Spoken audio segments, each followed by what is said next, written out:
Take a look at problem number 2. First, let's read the directions. It says find the value of x and express your answer in simplest radical form. So for number 2, we see that we have a right triangle. So the key with a right triangle, we know two things so far. We know special right triangles and the Pythagorean theorem. Since we have no angles, we're going to be using the Pythagorean theorem. So remember, a squared plus b squared equals c squared. The legs are a and b. The hypotenuse, what is opposite the right angle, is c. So we just substitute. X squared plus 16 squared equals 22 squared. We can use a calculator to find 16 squared and 22 squared.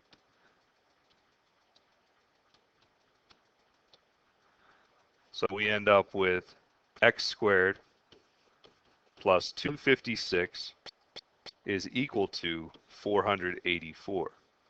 To solve for x, we subtract 256 from each side.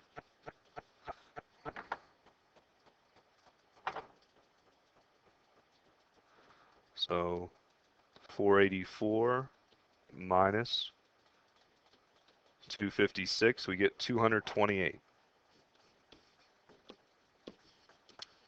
And to get rid of our square, we take the square root.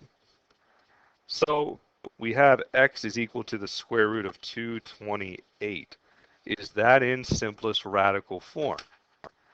In order to answer that question, we need to actually factor it. Find out what it divides by. Well, it's even, so 2 and 114 would work.